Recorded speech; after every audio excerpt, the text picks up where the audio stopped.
मानसिक का जो पाप होता है वो मन की मलिनता होती है। जैसे भक्तों का मन भगवान का ही चिंतन करेगा, उनके रूप की, उनकी लीला की, उनके नाम की, उनकी बातों का। और जब हम हमारे द्वारा अधर्माचरण, जो शास्त्र विरुद्ध आचरण, तो फिर वो गंदी बातों का चिंतन करता है। और जब गंदी बातों का चिंतन करता है तो वही दूसरों पर आरोप लगाने लगता है। जो हमारा मन गंदा होता है ना, तो हमारा मानसिक पाप बनने लगता है। जो हमारा चिंतन होता है, जैसे पूज्य है कोई जिसके हमको रक्षा करनी चाहिए, चरण छूने चाहिए, अगर हमारा काम चिंतन गाढ़ है तो चूकेगा नहीं। मन भले शरीर से ना हो, पर मन वो गलत भावना कर बैठेगा। ऐसे ही बहुत लाखों मानसिक पाप होते हैं। आप देखो ना, जिस मन में भजन नहीं होता वो करता क्या है?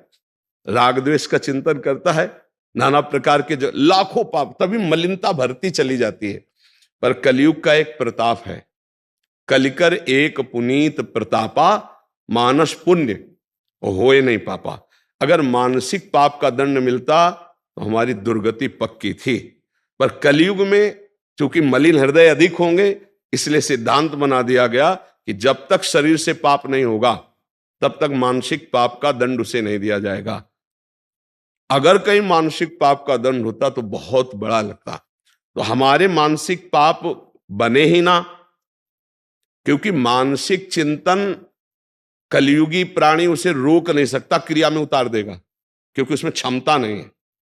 इसलिए अगर मानसिक चिंतन रुक जाए, जैसे मन ने हमारे कुछ गलत सोचा, अब हमारी क्षमता नहीं कि उसकी सोच को मिटा दे, हमको गलत करना पड़ेगा। वो हमको विवश कर देगा, वो हमें पागल बना देगा। कोई प्रबल हुई तो आदमी पागल हो जाता है, बाद में वो खुद सोचता है, ग्लानि करता है कि यार मुझे नहीं करना चाहिए, ऐसा क्यों हो गया। वो जो कामना जागृत हुई, अब वो कामना संकल्प बन गई तो क्रिया करा के रहेगी। अगर केवल स्फुरणा हुई, शांत हो गई तो बच गए। तो स्फुरणा ही ना हो, इसके लिए कोई उपाय? तो बाबा कह रहे नाम जप। भगवान के नाम जप से सारी मानसिक मलिनता भस्म हो जाएगी। जो मानसिक पाप हैं, जो शारीरिक क्रियाओं में परिणित हो जाते हैं, उनको हम वहां उदय ही ना होने दें, उनका संकल्प ही ना बनने दें। तो राधा राधा